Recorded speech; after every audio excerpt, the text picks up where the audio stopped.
Sir मेरा question ये है कि जैसे मैं टीचिंग सेक्टर में हूँ। तो सर ये लगता है जैसे कभी-कभी हम क्लासेस में जाते हैं बच्चों को सिखाने के लिए, लेकिन बच्चे सीखना नहीं चाहते हैं। वो सर रील्स, इंस्टाग्राम, यूट्यूब और गेमिंग इन सब में बिज़ी हैं। सेम चीज़ होती है जैसे हमारे साथ। जैसे अभी लेटेस्ट में आपका एक वीडियो अपलोड हुआ एआई से जनरेटेड। तो हम लोगों ने देखा उसको और उसके बाद थोड़ा-सा अंदर से आग टाइप की आई। फिर उसके बाद हमने पढ़ना शुरू किया चीज़ों को, एआई क्या होता है, कौन-कौन से इस समय टूल्स चल रहे हैं एआई के। लेकिन सर मैंने फिर से ये ऑब्ज़र्व किया और काफ़ी लोगों को मैंने शेयर भी किया कि वहाँ पे हमें ये तो समझ आया कि हमें एआई टूल्स के बारे में जानना चाहिए, उनको सीखना चाहिए। लेकिन फिर भी हम सीखते क्यों नहीं उनके बारे में? फिर हम गिव अप कर देते हैं, फिर वही रील्स और Instagram, YouTube reels, Facebook reels यही सारे में बिज़ी हो जाते हैं। तो कहीं न कहीं सर ये जानते हुए भी कि हमें अपना टाइम वेस्ट नहीं करना चाहिए, फिर भी हम अपना टाइम वेस्ट करते रहते हैं। अच्छा, एक बात बताइए, मेरा आपसे एक क्वेश्चन है। आपने एक क्वेश्चन पूछा, मैं आपसे एक क्वेश्चन पूछ सकता हूँ? Yes sir, yes sir. मेरा आपसे एक क्वेश्चन है कि इस दुनिया में क्या आपको पता है कि 99% जो लोग होते हैं वो इतने सक्सेसफुल नहीं हो पाते हैं अपनी लाइफ में, यस सर। और जो 1% या उससे भी कम, मान लो 0.1% या 0.01% ऑफ द वर्ल्ड्स पॉपुलेशन, वो कुछ कमाल का कर पाते हैं। Yes sir. तो ऐसा क्यों होता है? क्या डिफरेंस होता है उन लोगों में? सर वो फोकस रखते हैं अपने काम पे और डिस्ट्रैक्शन से बचते हैं। आपको क्या लगता है कि जो लोग ऐसे हैं जो कुछ कमाल का कर रहे हैं दुनिया में, फॉर एग्जांपल इलॉन मस्क हैं, उनकी लाइफ में अगर वो डिस्ट्रैक्ट होना चाहें तो क्या डिस्ट्रैक्शंस की कमी है? बिल्कुल, बहुत सारे डिस्ट्रैक्शन। जितनी आपके पास में है डिस्ट्रैक्शंस, जिसको भी आप डिस्ट्रैक्शंस बोलते हो, जी। उससे ज्यादा ऑप्शंस है उनके पास में या कम है? ज़्यादा। तो वो जो चाहे वो कर सकते हैं। बिल्कुल सर। यानी जो आपकी वाइल्डेस्ट फैंटेसीज हैं, उससे कहीं जो ज़्यादा। आप घर में बैठ करके रात को इमेजिन करते हो, वो चाहे तो एक्चुअल में वो सब पूरी कर सकते हैं। आप समझ रहे हो मेरी बात? Yes sir, yes sir. तो डिस्ट्रैक्शंस उनके पास आपसे बहुत ज्यादा है। फोकस कहां से आ रहा है उनके पास में? उनके पास में तो वो सब कुछ है जो उनको चाहिए, उससे बहुत ज्यादा है। तो ये फोकस कहां से आ रहा है? एक मिनट, ये इंपॉर्टेंट क्वेश्चंस हैं। बोलो मत, सुनो आराम से, ठंडे दिमाग से। यही हमारी प्रॉब्लम है, बहुत जल्दी बोलते हैं, इसीलिए डीपली कभी समझ नहीं पाते, इसीलिए हमारी लाइफ में एक्चुअल में कोई चेंज नहीं आता है। बट ऊपर ऊपर लेवल से सुन लेते हैं, हाँ हाँ सर बहुत बढ़िया बोल रहे हो, बहुत बढ़िया बोल रहे हो, बहुत अच्छा लग रहा है सर, तालियां बजाई। उसके बाद में घर गए, वही किया जो कर रहे थे, कोई फर्क नहीं आया। सर मुझे लगता है कि वो एक बार जो गोल उन्होंने डिसाइड कर लिया, उसी से रिलेटेड चीज़ों को पढ़ते हैं, उस गोल से रिलेटेड लोगों से मिलते हैं, उनके साथ में उठते बैठते हैं, तो वैसी ही बातें होती हैं। ऐसा तो नहीं है। अगर आप इलोन मस्क की लाइफ को ध्यान से स्टडी करोगे तो देखो उन्होंने अपनी लाइफ में क्या क्या किया। So there is no one particular goal in his life, there are multiple goals. उनकी एक कंपनी है जो कुछ और ही कर रही है, दूसरी है जो कुछ और ही कर रही है, तीसरी है जो कुछ और कर रही है। तो ऐसा भी नहीं है कि उनका कोई एक ही गोल है जिसके ऊपर वो फोकस्ड है, जैसा हमको लगता है। जैसे सर आपने पूछा कि उनका क्या गोल होता है जो अपना काम के प्रति हमेशा एक्टिव रहते हैं और वो डिस्ट्रैक्ट नहीं होते, तो उनको एक मतलब माइंड में ये रहता है कि दुनिया को कुछ प्रॉब्लम सॉल्व करके देना है, दुनिया को कुछ टेक्नोलॉजी देना है, दुनिया कुछ ऐसा कुछ दे के जाना है कि आने वाला जनरेशन को ऑटोमेटिक वो करते जाते हैं। एक बात को मेरी ध्यान से समझना, एक है जो कहानी आपको सुनाई जाती है और एक है जो कहानी एक्चुअल में होती है। दोनों में जमीन आसमान का फर्क होता है। एक स्टोरी है जो ये लोग आपको सुनाते हैं या जो आप तक पहुंचती है, और वो कैसे पहुंचती है? एक मार्केटिंग की, पीआर की पूरी दुनिया है जिसके थ्रू एक कहानी आपको बताई जाती है। और एक्चुअल में जो कहानी होती है वो सिर्फ उस इंसान को पता होती है कि एक्चुअल में कहानी क्या है। मेरी बात आई एम नॉट श्योर आप में से कितनों को समझ आ रही है, कितनों को नहीं आ रही है। एक है आपके माइंड में जो इमेज बनी हुई है एक पर्टिकुलर एंटरप्रेन्योर की, जो हो सकता है पीआर की और मार्केटिंग की पूरी मशीनरी है, उन्होंने एक स्टोरी क्रिएट करी है और उस स्टोरी के अकॉर्डिंग, उस नैरेटिव के अकॉर्डिंग कुछ एक्शंस ले रहे हैं जिससे कि उनकी इमेज पॉजिटिव बिल्ड हो आपके माइंड में, जिससे कि आप उन पे ट्रस्ट करो और आपको लगे कि वो बहुत अच्छे इंसान है। क्योंकि अगर आप उन पे ट्रस्ट नहीं करोगे तो वो कोई भी काम नहीं कर सकते हैं। अगर वो कोई भी काम में सक्सेसफुल होना चाहते हैं तो उनको आपका ट्रस्ट चाहिए। तो पहले तो इस कहानी को डिकोड करना सीखो लाइफ में, और उनको छोड़ो। आप भी तो ऐसे ही हो। एक कहानी है, आप में से कितने हैं जो मैरिड हैं? हाथ ऊपर करिए। तो एक कहानी है जो आप अपने हस्बैंड को या वाइफ को सुनाते हैं, और एक कहानी है जो एक्चुअल में आपके अंदर चलती है। दोनों में फर्क है या नहीं है? हर इंसान का एक होता है एक्चुअल मोटिवेशन, वो अगर उसने आपको बता दिया तो आपको उस इंसान से नफरत हो जाएगी। तो एक है उसकी रियल मोटिवेशन, एक है जो वो प्रोजेक्ट कर रहा है। मेरी बात समझ नहीं आने वाली, 99% लोगों को नहीं आने वाली। क्यों? क्योंकि ऐसे ऐसे लोग हैं जिनके बारे में मैं बात कर रहा होता हूं अपनी वीडियोस में कि ये लोग एक नंबर के चोर हैं, फ्रॉड है, घटिया हैं, और नीचे कमेंट में जाकर के लोग मेरे नाम को उनके नाम के साथ में जोड़ करके कहते हैं बस यही 5 लोग सही हैं, और मैं उन्हीं की बात कर रहा हूं।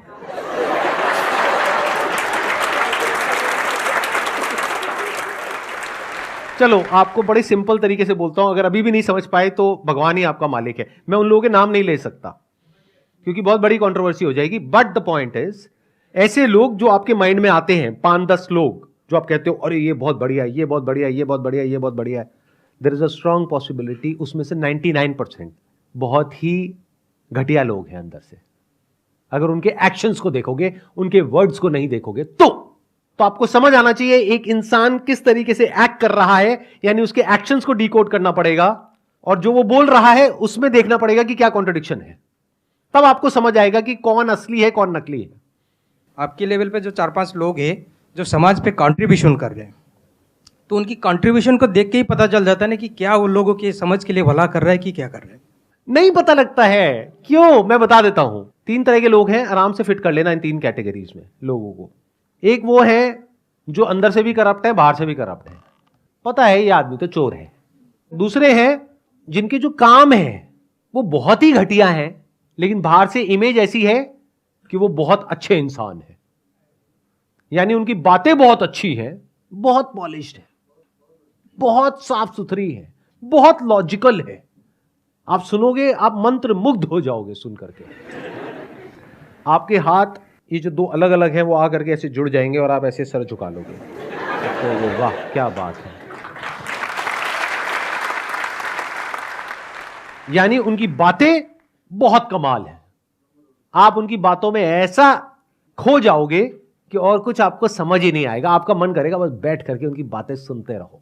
आपके दिल में ऐसी रिस्पेक्ट होगी उस इंसान के लिए जिसकी कोई हद नहीं है। उस इंसान के लिए आप लड़ने मरने कटने को तैयार हो जाओगे। अगर मैंने उसका नाम ले दिया तो आप बौखला जाओगे, ये क्या बोल रहे हो सर, ये किसके बारे में आपने क्या बोल दिया।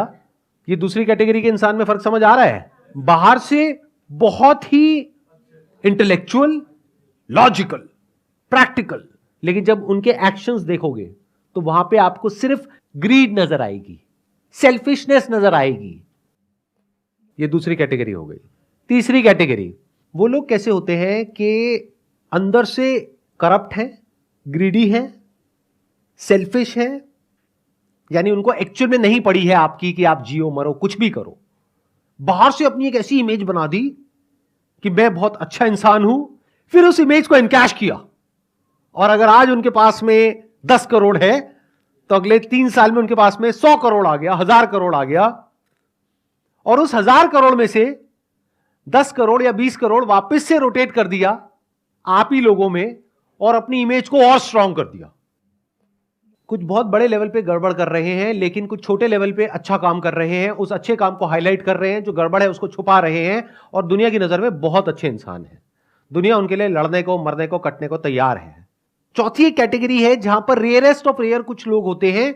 वो कैसे होते हैं? जो अंदर से भी कुछ बदलाव लेकर के आना चाहते हैं और बाहर से भी कोशिश कर रहे होते हैं, और वहां पर कोई कॉन्फ्लिक्ट नहीं होता है, यानी उनके अंदर की दुनिया और बाहर की दुनिया में कोई फर्क नहीं होता है। जैसे वो अंदर से है वैसे ही बाहर से है, यानी कि कोई प्रोपेगेंडा नहीं है, कोई पीआर नहीं है, कोई मार्केटिंग नहीं है, जो है सो है। बट ऐसे लोग रेयरेस्ट ऑफ रेयर होते हैं।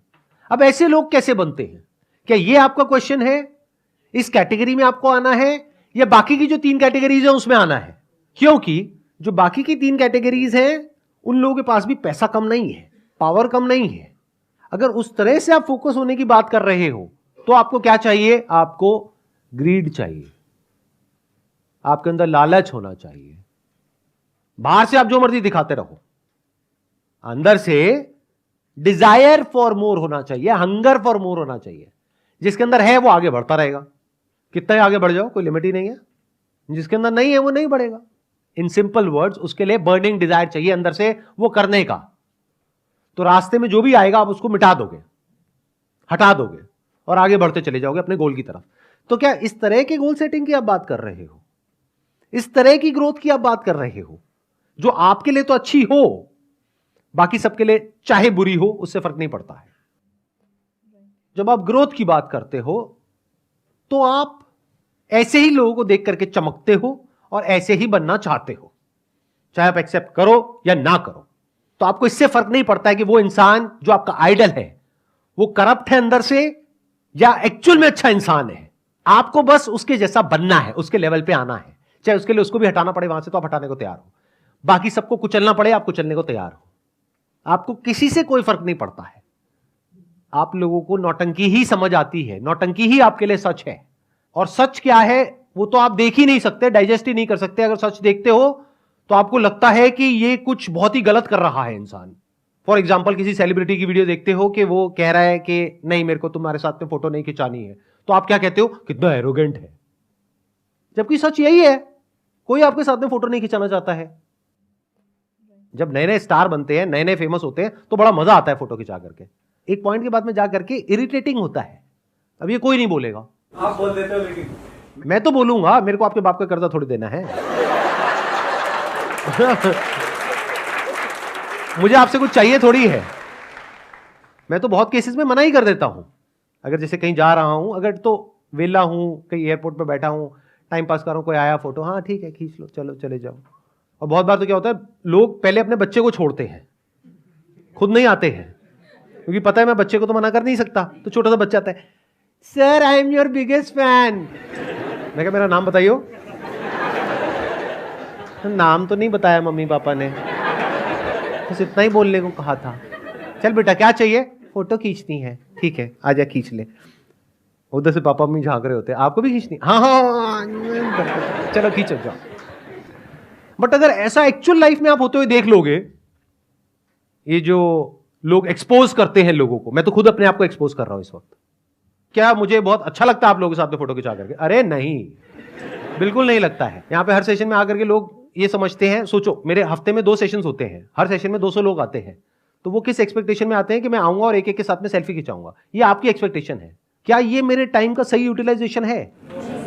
क्या मैं यहां पे बैठ करके 2 घंटे तक या 4 घंटे तक आप लोगों के साथ में एक एक करके फोटो खिंचाऊं, या अपना कोई और ढंग का काम करूं? चाहे वो इस सेशन से रिलेटेड हो, चाहे मेरे बिजनेस से रिलेटेड हो, चाहे मेरी पर्सनल ग्रोथ से रिलेटेड हो, कुछ भी हो वो करूं, बजाय आपकी ईगो को सेटिस्फाई करने के। क्योंकि आप भी फोटो मेरे लिए नहीं खिंचा रहे हो, इस सच को देख लो। आप इसलिए खिंचा रहे हो क्योंकि आपको अपनी पूरे फ्रेंड सर्कल में, रिलेटिव्स में ये दिखाना है कि अरे देख मैं तो जानता हूं इसको, अरे मैं मिला था, साथ बैठे थे, उसके बाद हमने लंच भी किया था।